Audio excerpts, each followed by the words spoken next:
그의 얼굴에서는 빛이 났고 그의 목소리는 흔들림이 없었다. 그는 하늘을 보며 이렇게 말한다. 하늘이 열리고 인자가 하나님 우편에 서신 것을 보노라. 많은 사람들이 귀를 막고 그에게 달려들어 성 밖으로 끌고 와서 돌로 쳐서 죽인다. 예수를 신실하게 믿던 스데반은 그렇게 죽임을 당한다. 한 청년이 스데반이 죽어가는 모습을 지켜보면서 고개를 끄덕이고 있다. 그 청년은 스데반의 죽음으로 만족해하지 않았다. 예수를 믿는 사람들을 보이는 대로 잡아다가 옥에 넘기고 핍박을 했다. 그의 이름은 바울이다. 그는 예수님의 제자들을 잡아서 죽이려고 공문을 청하고 길을 가던 중이었다. 강렬한 빛이 비치어 사울은 땅에 엎드러졌고 하늘에서 예수님의 소리를 들었다.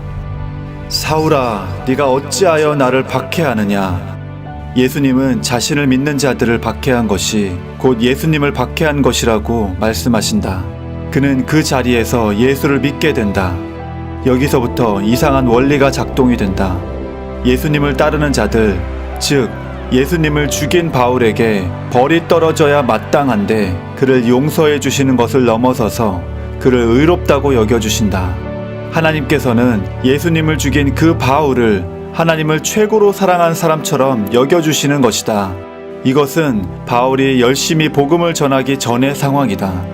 율법의 원리들을 너무나 잘 알고 있었던 바울로서는 이러한 하나님의 행동들을 도저히 이해할 수 없었다. 예수님을 죽인 살인자가 하나님 앞에서 의롭다고 여김을 받은 것이다. 어떻게 이런 일이 일어나게 된 걸까? 하나님은 분명히 거룩하신 분인데 어떻게 경건하지 않은 자를 의로 여기실 수 있을까? 이것을 설명할 수 있는 것은 지난 영상에서 다룬 그리스도와의 연합이다. 하나님께서 죄인을 의롭다고 여기심, 즉 칭의는 단순히 머릿속으로 상상하거나 생각만 하는 것이 아니다. 실제 역사 속에서 어떤 일이 일어났기에 가능한 것이다. 신자는 그리스도와 연합하여 그리스도께서 하신 일이 곧 나의 것이 된다. 그리스도께서 십자가에서 죄의 형벌을 받으신 것이 곧 나의 것이 된다.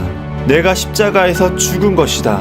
그리스도께서 이 땅에 사람으로 오셔서 하나님을 사랑하고 사람들을 사랑하셨던 모든 행동들이 나의 것이 된다. 내가 하나님 말씀을 철저히 지킨 것이다. 우리가 한 행동으로 구원받는 것이 아니고 예수님의 순종을 우리가 한 것으로 간주해 주어서 의롭다고 여겨주시는 것이다. 하나님이 죄를 알지도 못하신 이를 우리를 대신하여 죄로 삼으신 것은 우리로 하여금 그 안에서 하나님의 의가 되게 하려 하심이라. 역사 속에서 실제 일어난 이런 일들을 근거로 하나님은 죄를 용서해 주시고 의롭다고 여겨주시는 것이다. 바울 안에 있는 그리스도, 내 안에 있는 그리스도를 보시며 하나님은 의롭다고 여겨주시는 것이다. 내가 과거에 죄인이었고 현재도 죄로 인해 넘어지곤 하지만 여전히 하나님 앞에 의인으로서 설 수 있는 유일한 근거가 바로 예수 그리스도께 있다. 내 안에 계신 그리스도께 있다. 기독교는 전적으로 내가 한 일에 근거하지 않고 그리스도께서 하신 일에 근거하는 것이다.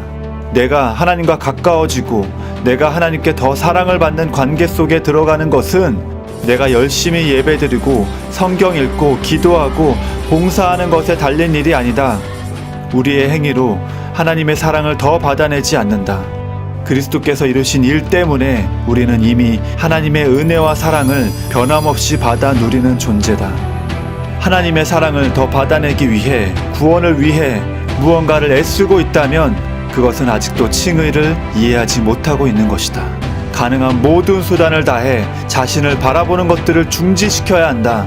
오직 전적으로 하나님의 독생자 주 예수 그리스도와 그가 우리를 위해 이루어 놓으신 것만 바라봐야 한다. 사탄은 계속해서 우리를 넘어뜨리려고 속삭일 것이다. 하나님은 거룩하시고 너는 죄를 지었어. 네가 어떻게 거룩하신 하나님 앞에 나갈 수 있냐? 그러면 우리는 이렇게 대답해야 한다. 그래, 나는 죄를 지었고 하나님은 거룩하시다.